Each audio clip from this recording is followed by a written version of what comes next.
Oi pessoal, tudo bem? Bem-vindo a mais um vídeo do meu canal. Nesse vídeo de hoje eu vou continuar relacionando para vocês como que eu cheguei ao diagnóstico, e nesse vídeo eu vou colocar para vocês também qual foi o primeiro tratamento que eu comecei a fazer.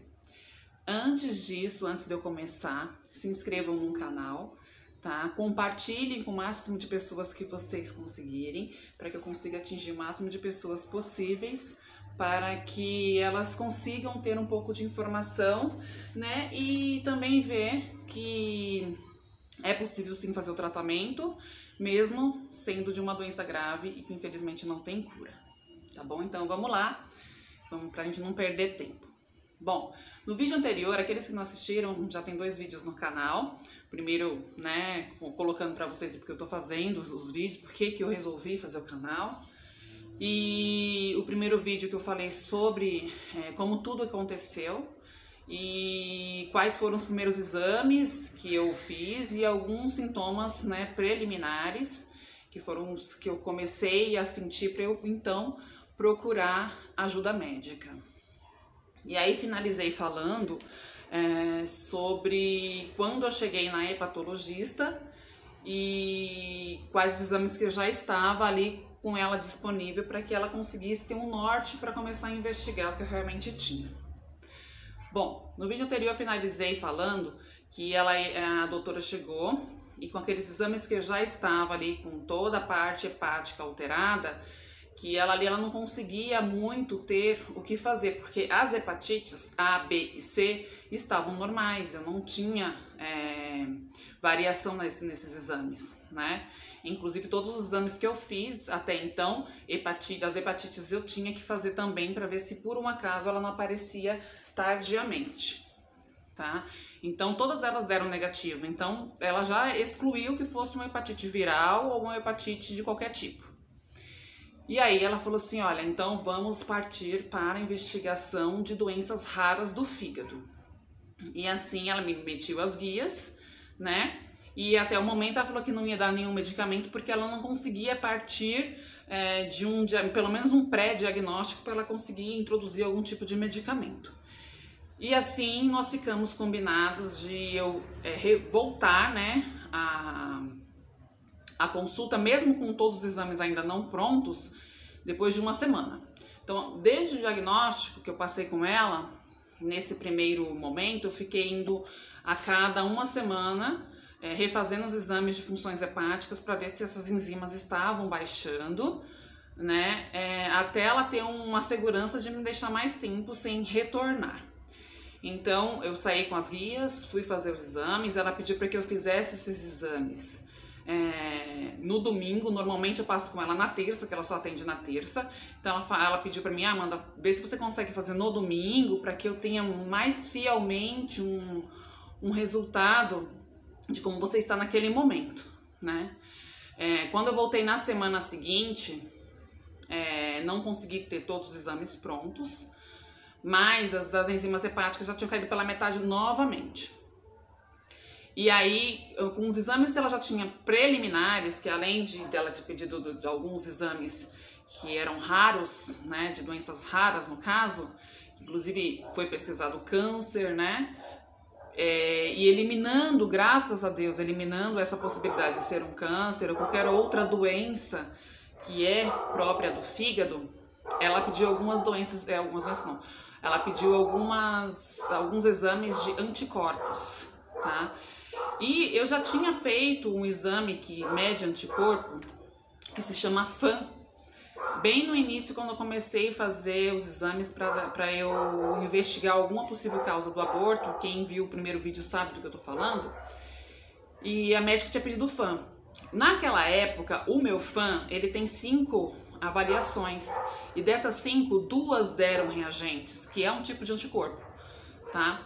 E esses anticorpos, ele já dá na verdade, um sinal de que você pode ter alguma doença autoimune, mas porém também não consegue saber qual é ou se realmente vai ter. Um FAM positivo, ele não te dá, assim os médicos me falaram, tá? Ele não te dá um norte que se você vai ter ou não uma doença autoimune.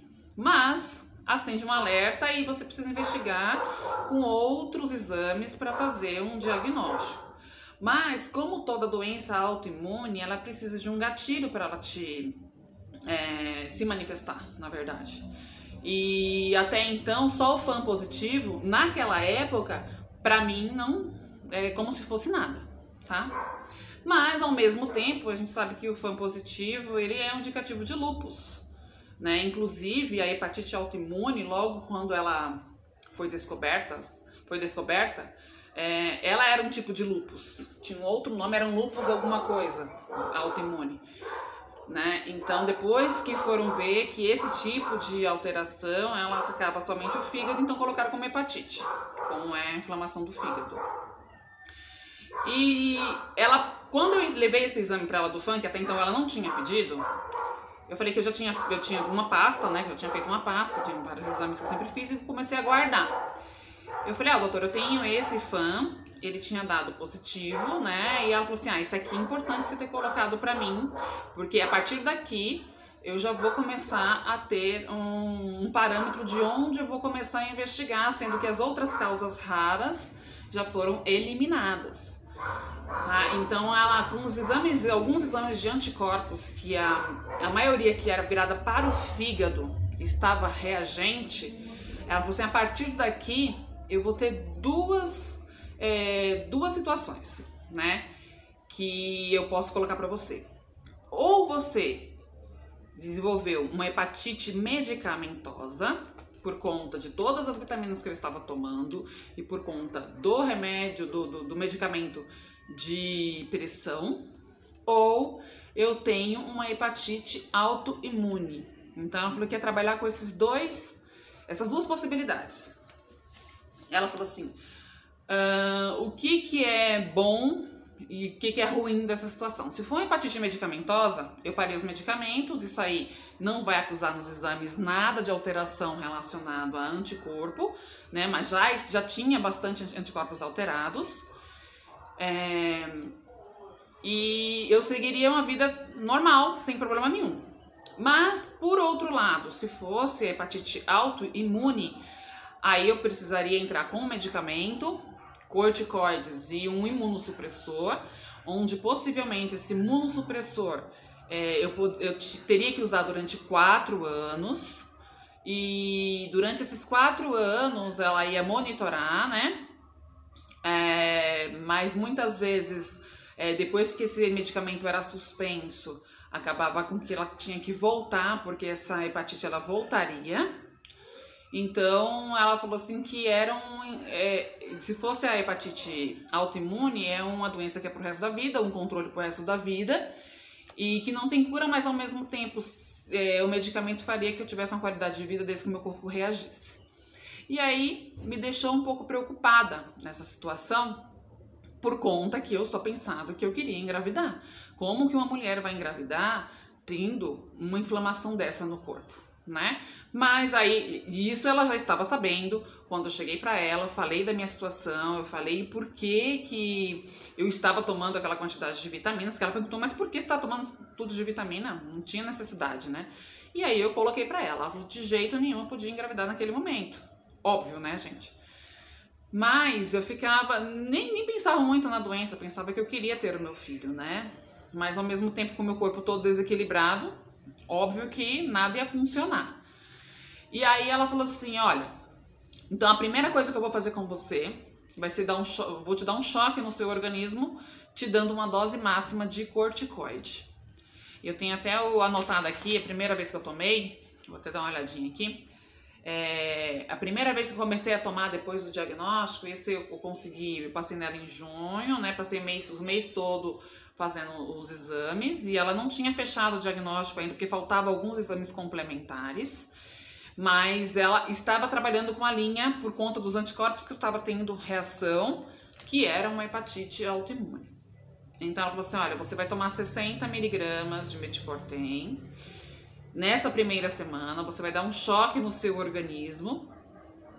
Com isso, eu também vou fazer um teste. Na próxima semana, se as suas enzimas ela vier com queda, já é mais um indicativo, já é mais uma prova de que a hepatite é autoimune. Se nada mudar, se nada acontecer, se nada se alterar, aí ela vai ter que partir para uma outra linha de investigação. Até então, eu falei para ela que eu tinha suspendido por minha conta, tá? O metildopa e o nefetripres, que eram os meus remédios de pressão. E aí ela falou assim, tudo bem, se você suspendeu por você mesmo, ok, porque o metildopa, que é um medicamento hipertensivo que a mulher usa na gestação, ela falou assim que sim, ele dá alteração hepática. Se nós colocarmos no Google esse medicamento, qual é a reação que dá, ele coloca que dá hepatite medicamentosa. Se vocês colocarem lá no Google, vocês vão ver. E por conta dessa pesquisa que eu fiz, foi que eu acabei suspendendo. Por quê?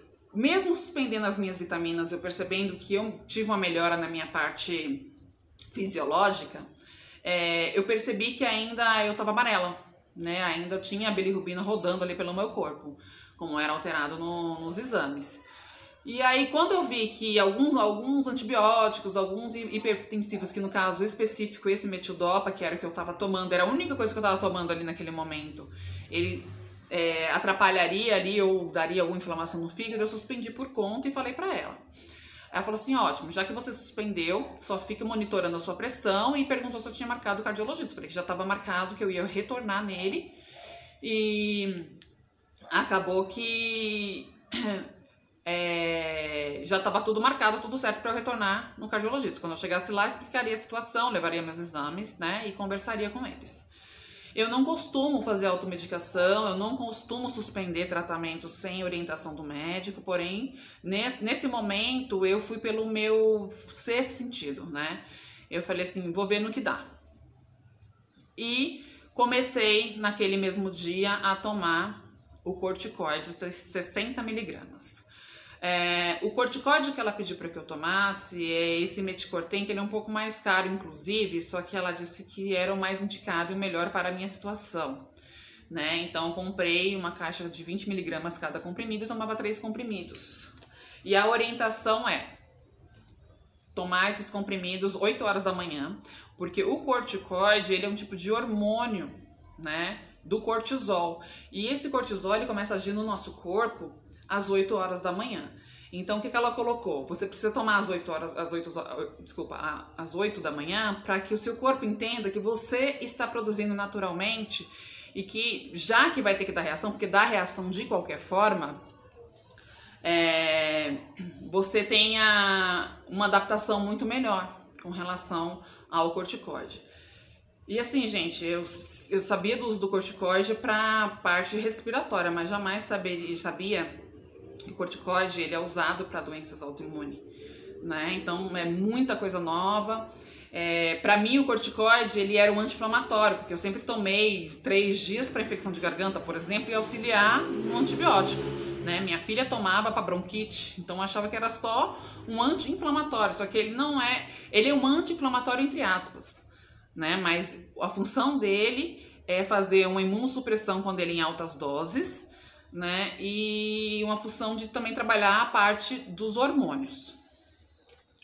E assim eu comecei a tomar, né? Levei toda a minha parte de novo de relação de exames. E aí ela pediu um exame específico relacionado apenas para a hepatite autoimune, né? Alguns anticorpos eu precisei fazer, inclusive um deles não foi coberto pelo convênio. E precisei fazer também uma biópsia do fígado, que através da biópsia do fígado, esse teste que ela estava fazendo com relação ao corticoide e esses anticorpos que ela pediu específico para quem tem essa doença autoimune da hepatite, que é inclusive o músculo liso, né? Quem tem hepatite autoimune sabe que a gente faz esse teste do músculo liso, vindo reagente, ela ia fechar o diagnóstico e aí partir para o outro tratamento, que é a imunossupressão. E com isso, vim para casa, comecei a fazer o meu tratamento. E a partir daí, eu tive outras reações que aí eu vou falar no próximo vídeo quais foram essas reações que eu tive com relação ao corticoide. Vou falar se resolveu ou não, né? E vou falar também o resultado dos anticorpos específicos para essa doença autoimune, o resultado da minha biópsia e o músculo liso, se deu reagente ou não, para confirmar o meu diagnóstico, tá bom? Porque o vídeo já tá longo e eu não quero me estender mais para não ficar muito cansativo. Mais uma vez agradeço a todos vocês por estarem aqui me ouvindo. Espero que eu tenha ajudado de alguma forma alguns de vocês aí de casa, tá bom? Espero que eu tenha agregado alguma informação aí que as pessoas que passam por essa situação ainda não tenha vivido, e se tenha vivido, espero que tenha vivido da melhor forma possível. Espero que vocês gostem, deem um like e volte a ver os meus próximos vídeos que eu vou estar colocando aqui no canal, tá bom? Deus abençoe a todos, proteja a todos e até a próxima. Um beijo!